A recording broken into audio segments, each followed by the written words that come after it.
Eu não sou muito adepta da lei da atração, de que a gente atrai aquilo que a gente pense e imagina. Eu não acredito num processo onde você atrai o que quer. Eu acredito num processo onde você atrai quem você é de fato. E o que o seu cérebro fala, a forma como você transcreve isso. Por que isso é tão importante?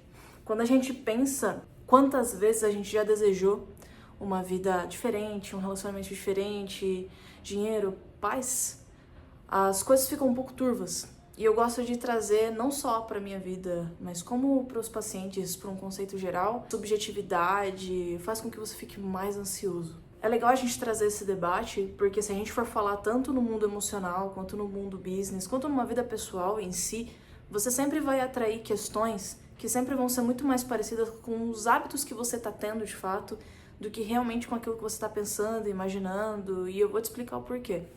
Imagine um conceito de hábito que a gente vai trazer mais para cá para ficar mais palpável.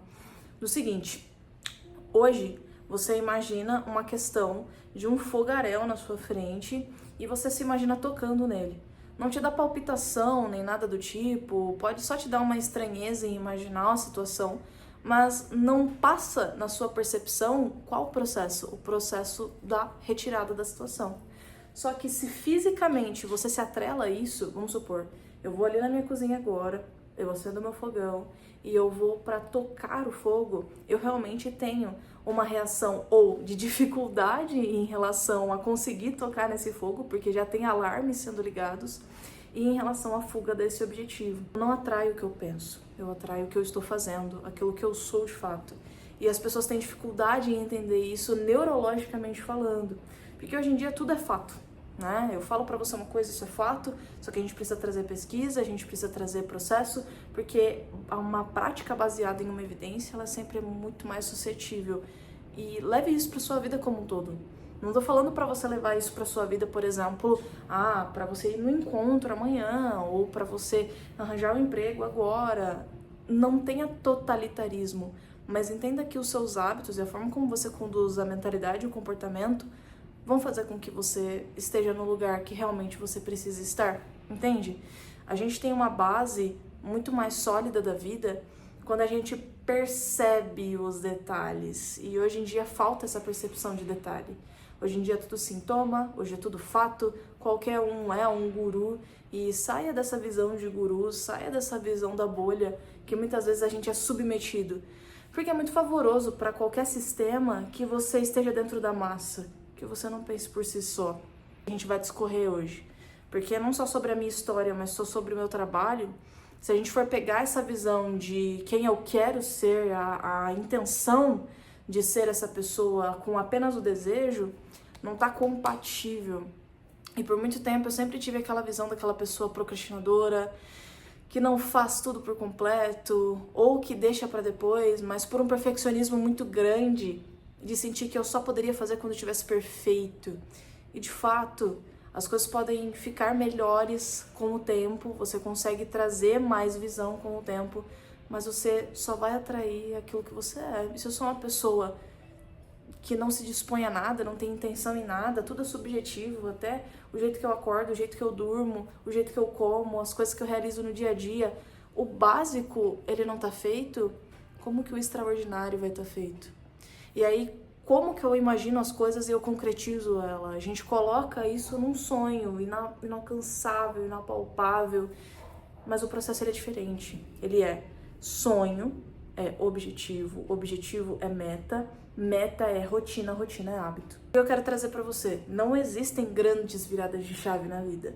O cérebro ele aprende por processos, e quanto antes você pegar, que são pequenos detalhes, se confirmando no meio disso, você vai ver que faz sentido. Eu demorei um longo tempo, tive 4 outras empresas até eu conseguir realmente estabilizar no meu processo tanto de estudo, quanto de especialização, quanto na minha empresa hoje, para eu chegar no ponto de falar, realmente, não era para ser o perfeito. Mas até lá a gente se frustrou, a gente ficou irritado, ficou cansado, e a realidade é que às vezes o processo ele não permite com que você tenha outra opção. Até porque eu posso estar falando com você, eu posso ter essa facilidade nesse exato momento, mas você pode estar passando por um processo diferente dentro da sua casa, dentro, às vezes, de um problema de saúde, de um problema financeiro. Se a gente olhar para o seu psicológico sem olhar para o seu social, a gente não tá fazendo um trabalho correto. E procure sempre pessoas que te enxerguem além de diagnósticos e problemas.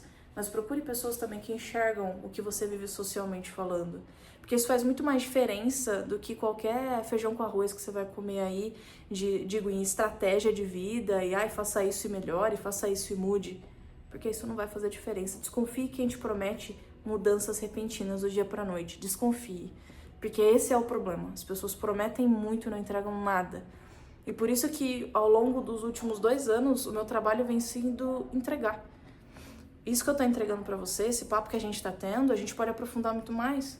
Por quê? O meu processo com você tá em você, hoje, pelo menos um pouco, perceber o que você tá fazendo, prestar atenção no processo, focar um pouco mais. Porque qual que é o sentido da gente estar aqui? O que eu quero é o que eu realmente vou realizar de fato? Eu tô sendo essa pessoa? Às vezes eu tô numa procrastinação tão ativa, né? Ah, mas eu já tô fazendo, eu já tô realizando. Mas isso que eu tô fazendo me leva de fato realmente ao que eu quero? Às vezes eu tô acordando 5h30 da manhã pra fazer alguma coisa, pra ficar cansado à tarde, pra depois não ter estudo à noite. Será que faz sentido? Será que não faz mais sentido eu acordar mais tarde? Não, Helena, não posso acordar mais tarde. Então faz uma redução de danos. A gente começar a olhar para uma redução em relação aos danos da sua rotina. Porque às vezes você não consegue comer direito, dormir direito. Então você precisa pelo menos ingerir bastante água. Você precisa pelo menos cochilar no horário do seu almoço. Por mais que socialmente esteja difícil, é sobre a gente diminuir os danos em relação à sua saúde. Porque a gente tem 4 pilares para entender durante a vida. E esses pilares são pilares de gestão. Eu odeio aquele papo de todos temos as mesmas 24 horas. E ele não existe. Porém, fisiologicamente, neurologicamente, eu e você vamos ter as mesmas 24 horas no meu relógio. Então, se a gente faltar com alguma questão biológica, com certeza isso vai ficar em falta para você no seu dia a dia. Então, para pensar, o que neurobiologicamente tô conseguindo fazer sentido? Se eu não tô compensando na minha alimentação, eu tenho que compensar no meu sono. Se eu não tô compensando no meu sono, eu tenho que compensar pelo menos na minha ingestão de água. Se eu não tô compensando na ingestão de água, eu tenho que compensar na questão dos meus exercícios. Eu sei que é foda a gente olhar, mas se a gente não tiver essas 4 gestões, gestão de tempo, o que você tá fazendo com o seu tempo? Gestão emocional, o que você tá fazendo com as coisas que consomem o teu emocional? Gestão de criatividade, onde você expõe os seus medos, as suas inseguranças, as suas raivas. E depois, a última gestão. A gestão em relação ao seu financeiro, você não vai conseguir ir pra frente. Ainda mais se você já tiver um pouco mais de idade, ou se você estiver começando a sua vida agora. Esse básico te absorve com o tempo. Porque a sua faculdade, daqui a pouco ela acaba. E sobra o tempo à noite. O seu cursinho já acaba e sobra o tempo de manhã. Logo, vamos supor, você acabou todo esse estágio e aí você só fica com o seu trabalho normal. O que você vai fazer com toda essa estrutura que você acabou deixando no subjetivo lá do começo do vídeo, que foi te gerando ansiedade? É a mesma coisa que eu sentar aqui e falar pra você, pega um carro. Que carro, que cor, que ano? Você não tem nada. A sua mente pensa em tantas opções que ela não traduz o que ela quer realmente de fato. Agora, pensa num Civic 2010 preto. Você sabe exatamente qual carro eu tô te falando, né? Você sabe o ano, a cor, o quanto custa, quanto vai beber de gasolina. O seu cérebro pensa por A mais B. Isso é parte do seu córtex pré-frontal, que se desenvolve para fazer com que você se flexibilize em relação aos seus problemas.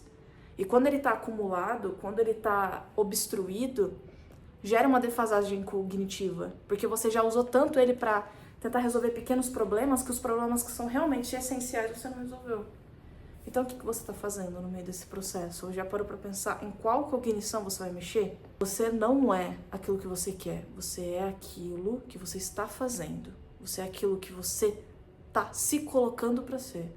Desejar é fácil, mas o desejo sozinho não cria. O que você cria é o que você emana. Suas crenças, seus hábitos, escolhas e principalmente a visão que você tem de si mesmo. Você pode até me dizer, quero ser valorizado, quero ser melhor, eu quero ter um emprego melhor, eu quero tudo melhor. Mas se internamente você se trata com dureza, você se sabota, você se coloca em situações difíceis, você aceita migalha, Tudo isso cria um processo dentro do seu cérebro do que ele está disposto a aceitar e não. O mundo te devolve exatamente isso, o seu retrato interno. A gente não atrai o que quer, a gente atrai o que acredita merecer. A gente atrai o que está disposto a sustentar. Isso tem base na neurociência também. O seu sistema reticular ativador ascendente, uma parte do seu cérebro, ele filtra tudo que você vê e percebe no mundo com base na sua identidade. Se você se enxerga como incapaz, você vai inconscientemente se conectar com essa imagem e fazer com que isso seja a sua realidade. Ou seja, você vai ignorar oportunidades e se reafirmar com situações que confirmam esse padrão. Tipo, voltar para um relacionamento tóxico, aceitar amigos que te colocam em situações ruins, ignorar oportunidades de trabalho, falar que você não é bom o suficiente ainda. Ah, quando eu tiver melhor eu faço, quando for melhores situações eu realizo, e assim vai. Ou seja, a sua mente seleciona aquilo que você já acredita ser. Então, ao invés de você focar no que você quer, eu te dou um desafio essa semana. Comece a se perguntar quem que eu estou sendo e quem que eu quero me tornar. Porque isso te dá uma projeção gradual de melhora. Porque quando a gente pensa em quem a gente é, você pensa na opinião do fulano, do ciclano, do beltrano, da sua mãe, do seu pai, do seu namorado ou da sua namorada, nunca na sua opinião. E quando você muda por dentro, você nem precisa correr tanto atrás. As coisas inconscientemente começam a chegar. Só que precisa realmente de uma mudança. Sentir é uma coisa, querer é outra. Então comece um processo de sentir. Esse questionamento vai te ajudar a pensar. Se isso fez sentido pra você, comenta aqui embaixo quem você quer se tornar. Se inscreve, porque eu quero te mostrar como que a gente muda de dentro pra fora com coragem e consistência.